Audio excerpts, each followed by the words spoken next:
All new 2019 Ram 1500. The other top story tonight, a verdict in one of the highest profile police shootings in the nation.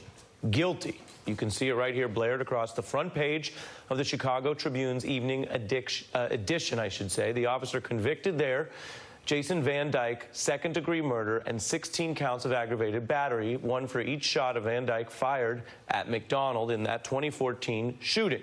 Now, this was caught on police dash cam video. City officials caught it, fought to keep it secret, and today shows why. The jury used this video that you're watching to determine, in their view, that this was a murder by police. McDonald running down the street, seeming to move away from officers and posing no lethal threat to them, only to be executed with 16 shots. That part the jury saw, but we can't show you. This video has sparked outrage, protests, the ousting of Chicago's police chief, and then the first murder charges for a Chicago officer in 3 decades. Today, the jury completed a process of convicting on those charges. We, the jury, find the defendant, Jason Van Dyke, guilty of second-degree murder. We, the jury, find the defendant, Jason Van Dyke, guilty of aggravated battery with a firearm, first shot. We, the jury, find the defendant, Jason Van Dyke, guilty of aggravated battery with a firearm, second shot. We, the jury, find the defendant, Jason Van Dyke, guilty of aggravated battery with a firearm, 16 shots. What you see there is the first murder conviction of a Chicago police officer in over 40 years. Van Dyke could spend decades behind bars, plus the time for aggravated battery. Now, moments ago, McDonald's family and supporters responded.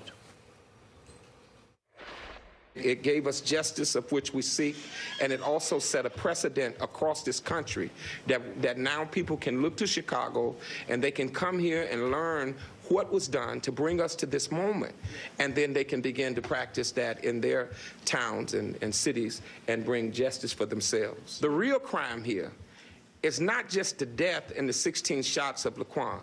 The real crime is the cover-up. That is what some of this change looks like.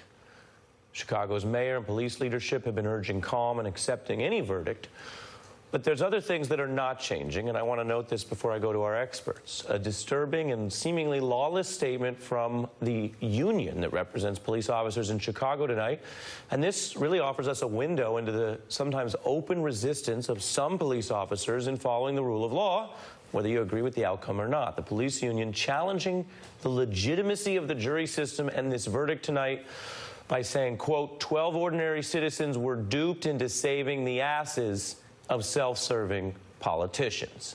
I'm joined now by Rashad Robinson, Executive Director of Color of Change, the nation's largest racial justice organization online, which has worked on these issues, and from Chicago, Jared Adams, an attorney for civil rights cases. He went to law school only after serving over 9 years for a wrongful conviction that was ultimately overturned. Thanks to both of you on a story that is significant across the nation. Rashad, this, everyone can understand watching right now, is different than how these stories usually start and end. Why? Incredibly different, and I really do believe it starts with the folks on the ground in Chicago, organizations that really took this moment to build a movement, and a movement that not only went after the police department, but held the enablers accountable across the board. My organization, Color of Change, got very involved with local groups to oust Anita Alvarez, the former state attorney, who was part of the cover-up, made demands on Rahm Emanuel and others. Folks were relentless, and actually there's a new state attorney in office right now that's a direct result of the movement. So this is a jury verdict, which means Yes. it's citizens reaching the conclusion. But you're making a structural point here that if people had not changed, the prosecutors and the leadership in the city, you might have never gotten it to a jury. If the leadership of the city was not nervous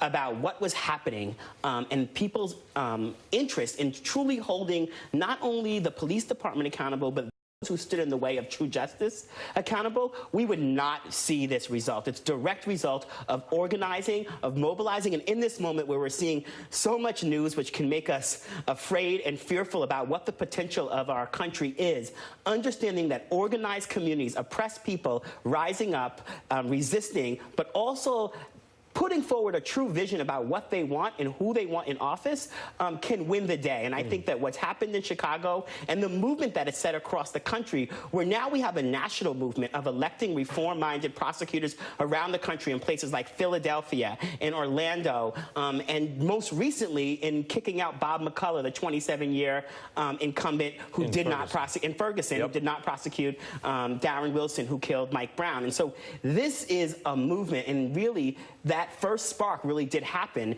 with the leadership in Chicago ignoring that video, suppressing that video. Jarrett, you're in Chicago, you also know your way around the criminal justice system. As a defendant, as a former inmate, your conviction overturned rather dramatically. You went on to law school, now you represent others. When you look at this case, does it give you hope? Does it feel like the system that you've been inside is changing? You know, quite frankly, well, first let me start off by extending my condolences to the family, and I am praying that they will begin to start to heal from this process. You know, I'll say this, Ari, I am, you know, born and raised on the south side of Chicago. I left, you know, Chicago, started my practice in New York, but I am often in Chicago. My mother still stays in Chicago. And so I am very much involved with everything Chicago. And my heart was in my throat as I'm sitting here in Chicago and awaiting that verdict. And, you know, there was a community outcry that brought this on, but I must acknowledge that there were two reporters who started this and uncovered the video that it took 13 months to be released. So while we should be, you know, happy that there is justice, we can't really cheer as if the problems are over, because you mentioned it earlier. The police union came out right away with a statement that continues to further the gap of the community and the police. Does that give you chills? I mean, I think about it as an attorney. You don't really want the police smack-talking jury verdicts like they can just disagree with that. We have to all accept, in a nation that's a rule of law, these outcomes, whichever way they go. Well, Ari, listen, I pray to God that the police spokesman for the union who made that comment today doesn't speak on behalf of all the police, because if he does, we really have a big problem. Rashad? Yeah, I mean, I've sat across the table with, you know, the head of the former, the head of the National Police Union, you know, in the White House with the former president, where I've watched them say that, you know, all this talk about racial profiling was new to them. The police union is an incredible problem for anyone that seeks justice, because they continue to not even want to move a little bit on what's actually happening in this country and in these communities. What I will say, though, also is, you know, what this speaks to is justice and progress is not a straight line.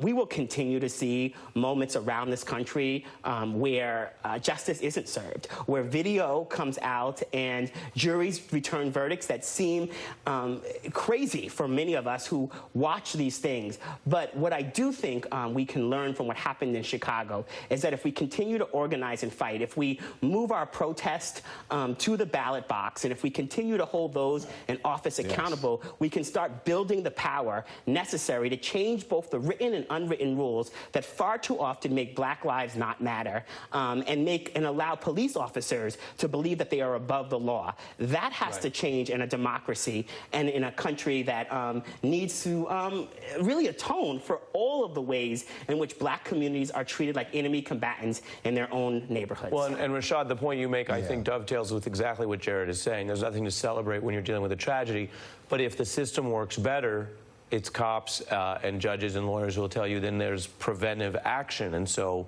if there's justice and accountability, then hopefully there are, in the future, far fewer unnecessary shootings. That's what the jury effectively found here. This was more than unnecessary.